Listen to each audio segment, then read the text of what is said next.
Ninang Precious. Uy! Uso ngayon yung nangwawakwak. Kung baka wakwakin niyo po. Dito. Ay. Halimbawa, binigyan kita. Gusto na kitang angkinin. Hindi yun. Hindi ko gagawin yun. Alam ko kung saan ako lulugar. Oh. So yun, stop na natin bago tayo magpatuloy. So yun po yung pag-uusapan po natin, yung tungkol po doon sa sinabi ni Ninang Precious ni Luis na, biniro po kasi siya ni Tekram na baka wakwakin din niya si Luis, pero sabi nga po ni Ninang Precious na hindi daw niya ito aangkinin kasi alam daw niya kung saan siya lulugar. Ayan, so napakaganda po ng mindset ni Ninang Precious. So panoorin po muna natin itong video, tapos itindihin din, magbigay po tayo ng ating opinion. Ayan, pagpatuloy po natin. Ako, ayaw ko rin mag-isawsaw dyan. Basta ako kay Luis lang. Yung sinasabi ko, focus lang ako kay Luis. Yun lang sinasabi ko sa kanya na kami mga sponsor, Luis. Kami mga sponsor mo. Ako yung mostly sa outside ko. Halimbawa, binigyan kita. Gusto na kitang angkinin. Hindi yun. Hindi ko gagawin yun. Hindi ko kayo baka wakwakin niyo po Ay. Nagets din pala. Alam niyo po yung mga wakwak, yung mga nawawakwak. Alam ko ang limit ko, Kuya Tekram. Alam ko kung saan ako lulugar.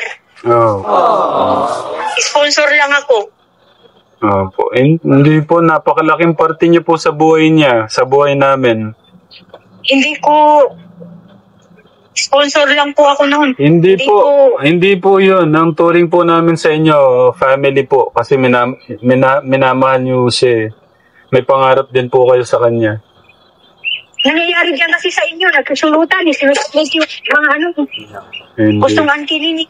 Hindi ko. Porque tumulong Gusto ng angkinin. Hindi ko alam. Mahilig ko silang manulot. Alam ko naman kung hanggang saan lang ako lulugar.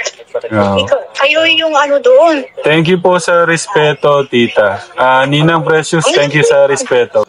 So yun nga po yung naging usapan nila Tekram tsaka ni Ninang Precious. So yun, napakabuti ng puso ni Ninang Precious niya, napaka-humble niya. Sabi nga po niya na yung sa kanyang parte, kapag nagbibigay siya ng tulong, hindi ibig sabihin na pwede na niyang angkinin pa si Luis. Katulad nga po ng ginagawa ng iba na kapag bibigay ng tulong, ibig sabihin daw sa kanya na yung bata. Hindi naman daw po ganun yun. So napakabuti po ng puso ng Precious.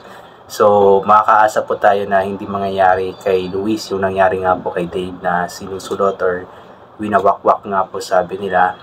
Kaya napakabuti ng puso, napakabuti po ng puso din ng Precious. Kaya napakaswerte po ni Luis kasi nga nagkaroon siya ng napakabait na ninang, napakabait na sponsor na handa siyang gabayan sa mga tama. Hindi lang financial na tulong yung naibibigay ni ng Precious sa kanya, kundi mga paggabay, mga mabuting paggabay. Kasi bilang isang ninang kasi or ninong, ang kasi yung kumbaga role mo sa isang inaanak mo, isang bata mo is hindi lang para bigyan siya ng pera or financial na tulong, kundi ikaw yung gagabay sa kanya, ikaw yung kumbaga tatayo na pangalawang magulang. Kung halimbawa yung magulang is nagkaroon ng mga maling desisyon, so andyan ka para itama ito, gumabay sa bata at hindi mas lalong susulan. Kasi yun ang mahirap kasi doon, yung meron ng kamalian yung bata tapos sususulan mo pa, kung konsintihin mo pa, so mas lalong madidiin at mapapahamak yung bata. So sa case ni Ninang Precious is talagang hindi niya gagawin yung pang-aangkin, panunulot or pang-susulsul sa bata, pang-kukonsinti. Kung alam niyang may mali, talagang itatama niya ito, itutuwid niya yung bata. Kaya good job po kay Ninang Precious. Talagang napakabuti niya. Ang dati pa pong sponsor si Ninang Precious ni Luis, pero nagpahinga lamang daw po ito. Tapos ngayon bumabalik na naman po siya para ipagpatuloy po yung pagtulong kay Luis. At siya nga po ang magpapaaral kay Luis. Kumbaga, sasagutin na niya yung pag-aaral ni Luis. At I believe yung gustong kunin ni Luis sa college is aircraft maintenance yata yun. Parang nabanggit niya po yun sa last na vlog nila ni Tekram. I'm not sure, pero kung ano pa man po alam ko, andyan si Ninang Precious na tutulong kay Luis. Andiyan si Ninang Precious na kumbaga gagawin ang lahat para lamang talaga mabigyan ng magandang kinabukasan si Luis. Ang kay Ninang Precious lang, yung nga sabi niya hindi niya aangkin lang yung bata at wala siyang hinihinging kahit anumang kapalit kay Luis. Maliban na lamang dun sa pag-aaral lang mabuti, pagbigay ng respeto sa mga taong tumulong, especially po kay Tatay Tekram na siyang naging ama or tumatayong ama sa bata. Yun, maging mabait na bata lang. At ayaw muna ni Ninang Precious na mag-girlfriend si Luis, na mag-shota-shota kasi baka maunahan daw siya. So, ibig sabihin po is single pa lamang si Ninang Precious. Which is okay lang din naman yun, sabi nga niya, is maganda nga po yung buhay single kasi walang problema. At ito, nakakatulong pa siya sa bata kay Luis. Ayan. So, good job po Ninang Precious. Hoping na sana hindi ka po magbabago. At andyan ka po palagi na magpapaabot ng pagmamahal kay Luis. And as for Luis, yun nga po yung sinasabi natin na, ayan, suklian niya yung kabutihan lahat ng mga tulong na ibibigay sa kanya.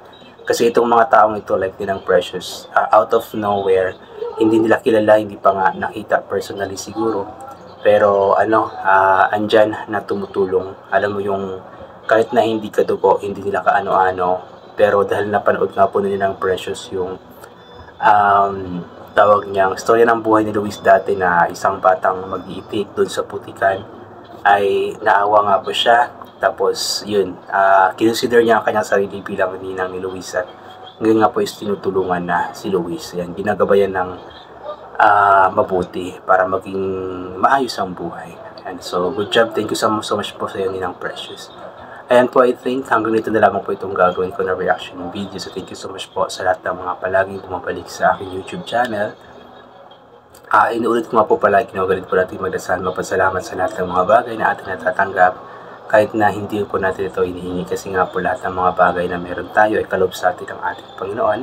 At wala mga bagay na ito kung hindi dahil sa Kanya. And always bring payong, kapote, sombrero or anything na pwede maging proteksyon sa katawan kapag lalabas po tayo nang sa ganun kapag mainit ay hindi po tayo mainitan or kapag biglang umulan ay hindi po tayo mababasa ng ulan. And always take vitamin C para maboost ang ating immune system at hindi po tayo matatamaan agad-agad ng kung ano-ano bang mga sakit-sakit, especially po sa panahon ngayon na paiba-iba nga po yung napakainit tapos bigla-bigla na lamang pong umuulan. At medyo may mga cases ngayon sa iba't ibang lugar ng Pilipinas about sa Mpox or Monkeypox. So, galing po nating sumunod sa mga health protocols ng ating lugar. Ayan. So, God bless po and bye for now po.